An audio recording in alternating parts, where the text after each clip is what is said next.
अस्सलाम वालेकुम। आज एक नई प्रपोजिशन डिस्कस करते हैं।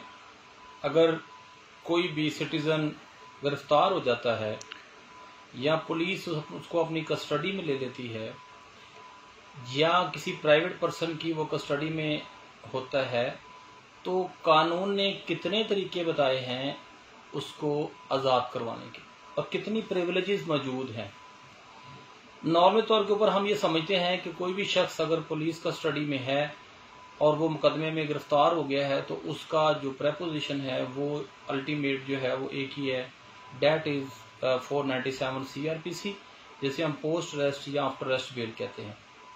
ऑफ कोर्स ये भी एक प्रोसीजर है, ये एक well known and well defined procedure है बाय द CRPC। अगर कोई शख्स गिरफ्तार होता है इन द कॉग्निजेबल ऑफेंस तो उस शख्स को आज़ाद कराने के लिए हम पोस्ट अरेस्ट बेल देते हैं, पिटीशन देते हैं। उसके बाद कोर्ट उसको ग्राउंड्स के ऊपर बेल देती है, जो ग्राउंड्स के मुतालिक हम किसी दिन फिर बात करेंगे। आज मैं आपको बताता हूं कि कानून के अंदर इसके अलावा भी जो प्रेपोजिशन हैं वो कितनी मौजूद हैं, कितना लॉ मौजूद है जिसके अंदर हम किसी गिरफ्तार शख्स को 497 CRPC के अलावा भी आज़ाद करवा सकते हैं। सबसे पहले तो 491A की बात करेंगे, हेबियस कॉर्पस की। हेबियस कॉर्पस एक ऐसा सेक्शन है जो कि इलीगल और इम्प्रॉपर कस्टडी के अंदर किसी भी शख्स को एट लिबर्टी करने की अथॉरिटी वेस्ट करता है इन दी ऑनरेबल कोर्ट्स। ये हाई कोर्ट पहले था, अब लोअर कोर्ट में भी आ गया। तो ये एक तरीकाकार जो है, इलीगल एंड इम्प्रॉपर कस्टडी अगर हो तो कोर्ट इसके अंदर इंटरफेयर करते हुए वो शख्स को आज़ाद करवा सकती है। यहाँ पे सेक्शन 497 की इन्वॉल्वमेंट नहीं होगी। इसी तरह अगर कोई शख्स सजा याफ्ता हो जाता है तो उस सजा याफ्ता शख्स को हमारा जो उसकी रिलीज करवाने का तरीकाकार है वो कानून में डिफाइन किया गया है 424 में। अगर कोई शख्स ये साबित कर दे कि उसका मुकदमा जो है वो 497 के तकरीबन पैरामीटर्स में आता है तो वो 426 के तहत उसकी जो बेल है वो कोर्ट जो है सस्पेंशन ऑफ सेंटेंस की सूरत में उसको बेल दे देगी। तो ये एक तीसरा तरीकाकार है जिसके तहत 497 का डायरेक्ट इस्तेमाल नहीं होता और 426 के अंदर वो शख्स जो कि अंडर कस्टडी है, अंडर लीगल कन्फाइनमेंट में है, उसको हम आज़ाद करवा सकते हैं।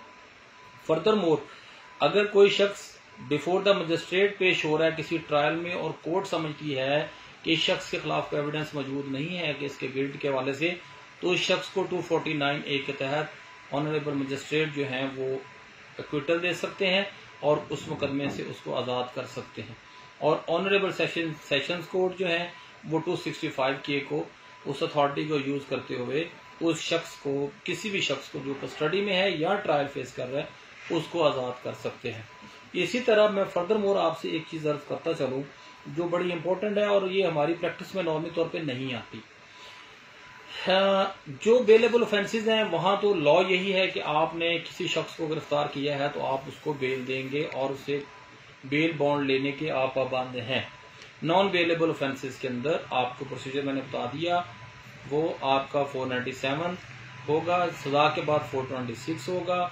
इलीगल इम्प्रॉपर कस्टडी में 491A की पिटीशन में अगर आप जाएंगे तो वहां पे उसको रिलीज हो सकता है। 249A और 265K आपको दौरान ट्रायल या दौरान किसी भी स्टेज के ऊपर ट्रायल के वो आपको बरी कर सकते हैं मजिस्ट्रेट और सेशन जज। फर्दर मोर एक बंदा जो गिरफ्तार होने के बाद सजा चला जाता है वो 426 के तहत आज़ाद होगा। तो हमें कानून ने 5, 6, 7 तरीके मुख्तलिफ स्टेजेस के बताए हैं जिसके अंदर वो शख्स जो है वो आज़ादी हासिल कर सकता है। आज की प्रपोजिशन जो अहम तरीन है और वो वेल नोन नहीं है। मैं वेल नोन इसलिए इसको कहता हूं नहीं है कि बहुत से हमारे भाइयों को इस प्रपोजिशन का नहीं पता। लेट्स सी अगर कोई भी शख्स कोई भी शख्स किसी बाहर के प्रोविंस में, मैं अब सिंपल करता हूं, किसी दूसरे सूबे में अगर कोई शख्स किसी मुकदमे में नामजद हो जाता है तो हमारे नॉर्मल प्रोसीजर के तहत वो पुलिस वहां से इजाजत लेती है, इजाजत लेके इंटीरियर मिनिस्ट्री से दूसरे प्रोविंस में आती है, वहां गिरफ्तार करके उस बंदे को मजिस्ट्रेट पे पेश करके उस आदमी को ट्रांजिटरी रिमांड के ऊपर लेके आगे निकल जाते हैं और वो बंदा जो है वो उसको लेके वो उसको वहां पहुंचा देते हैं दूसरे सूबे में। फर्दर मोर आ जाए आप, हम इसके ऊपर प्रपोजिशन में हम बात करते हैं। कि ये एक नॉर्मल प्रैक्टिस चल रही है कि नॉर्मल प्रैक्टिस के अंदर वो बंदा जो है वो उस सूबे में से दूसरे सूबे में हम पहुंचा दिया जाता है और हम उसको कोई रुकावट उसके दरमियान नहीं हायल कर पाते और बड़ी आसानी के साथ पुलिस आके उस शख्स को उस दूसरे सूबे की तरफ खींच कर ले जाती है। जबकि कानून ने भी उसको बहुत एक बड़ा अहम प्रिविलेज दिया हुआ है जिसका नॉलेज आपकी इल्म में होना चाहिए। वो क्या है? वो है सेक्शन 86 CRPC। 86 CRPC ये कहता है अगर कोई शख्स किसी सेशन जज साहब की जुरिस्डिक्शन में गिरफ्तार होता है और वो सेशन जज साहब उसको आप इंटरम पोस्ट रेस्ट बेल भी दे सकते हैं। अब इंटरम पोस्ट रेस्ट बेल एक नया कॉन्सेप्ट मेरा ख्याल लगेगा शायद आपको, या मे भी अगर आपकी नॉलेज में हो तो बहुत अच्छी बात है। 86 अगर आप जब पढ़ते हैं CRPC को तो इसकी लैंग्वेज क्या है? Procedure by the magistrate before home person arrested is brought. ये 86 आपको पता है कि वो उसकी जो प्रोक्लेम्ड ऑफेंडर्स की जो प्रोसीडिंग है, जो उसको इश्तिहारी करार दिए जाने का प्रोसीडिंग के बाद जो बंदे को वारंट निकलता है, वारंट के बाद गिरफ्तारी का प्रोसीजर होता है, ये उस अरेस्ट के ऊपर बात हम कर रहे हैं। तो इसके पर पहला तो वही है कि आप उसको उसकी कस्टडी जो रिमूव करके दूसरे भेज देंगे, लेकिन आगे प्रोविजन भी दो दी है कोर्ट ने, इसमें लॉ मेकर ने, बड़ी अहम प्रोविजन है, सुनने वाली है। यहाँ पे पहली प्रोविजन के अंदर है प्रोवाइडेड दैट, अब मजिस्ट्रेट के सामने अगर दूसरे प्रोविंस का पुलिस ने आगे बंदे को गिरफ्तार किया, वो मजिस्ट्रेट के सामने पेश होता है तो वो क्या होगा? पहली प्रोविजन क्या है? पहली प्रोविजन ये है, और ये मैं आपको सिर्फ सूबे की बात नहीं है, सेशन जजेस की जुरिस्डिक्शन की बात भी है, लोकल प्रोविंस में भी यही होगा। जैसे लाहौर, और अगर लाहौर का सेशन जज और शेखुपुरा का सेशन जज के दरमियान क्लैश आएगा तो वहां पे भी यही प्रपोजिशन आएगी। वो क्या है?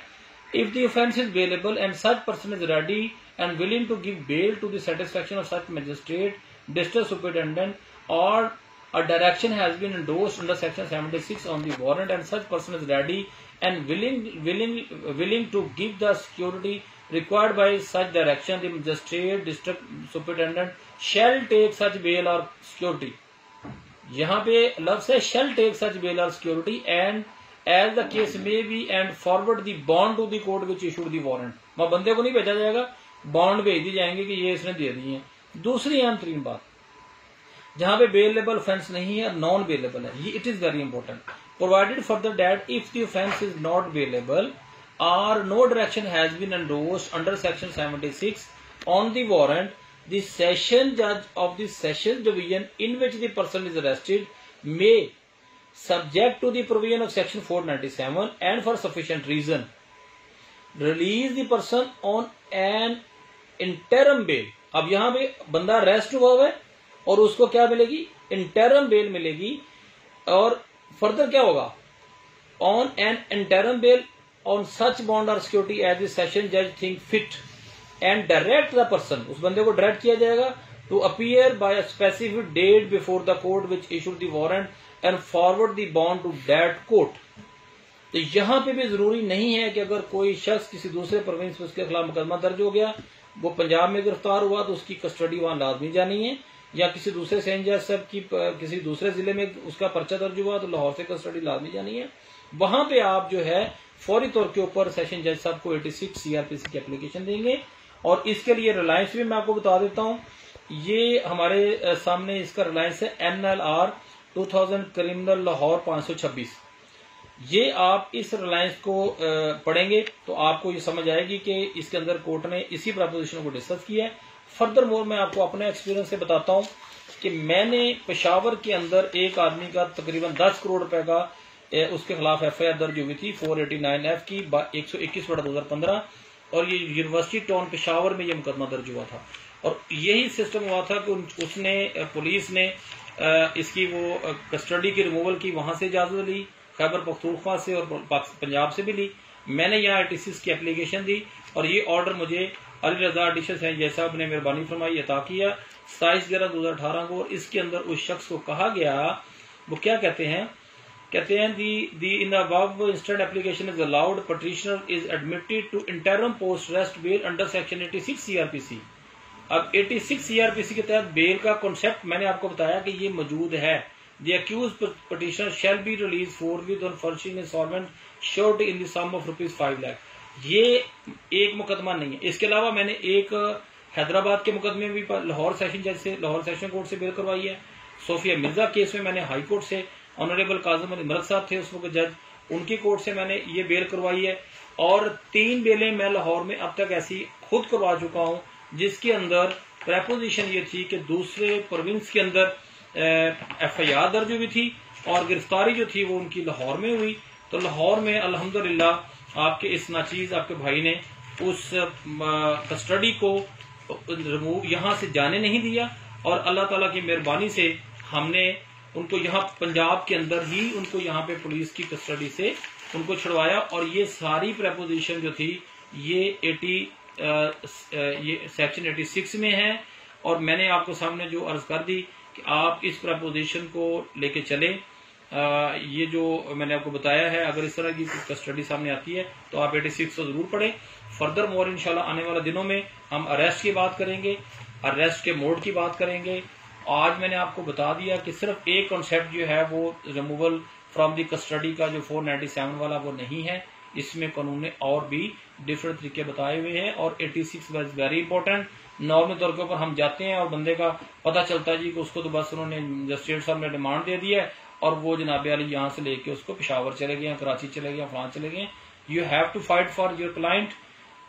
Law have provided you section 86 ऑफ CRPC which is in the favor of the person who is arrested in the Sessions Division of the Lahore on the ground that the warrant was issued by the Sessions Division of the Peshawar or the Sessions Division of the Hyderabad. So आपने जब कानून की किताबें खोलते हैं तो बहुत से रास्ते निकलते हैं। इंशाल्लाह जहां तक मेरे इल्म में है मैं आपके साथ शेयर करता रहूंगा। इसके अलावा कोई प्रपोजिशन में कोई डिफिकल्टी आई हो, को आप समझते हो कि इसके अलावा कोई आजादी कराने का और तरीकाकार है, ये नहीं कि हम जैसे कुछ यहाँ पे हाईकोर्ट में जैसे छुड़वा लेते हैं पुलिस से बंदे, वो वाला तरीकाकार नहीं, कानूनी तरीकाकार इसके अलावा कोई है तो मुझे जरूर बताइए, नीचे नोट करें, मेरे कमेंट दें। Thank you very much. आने वाले वक्त में इंशाल्लाह मजीद आपके लिए इंफॉर्मेटिव जो है वो मैं लेके आऊंगा वीडियो। शुक्रिया, अल्लाह हाफिज।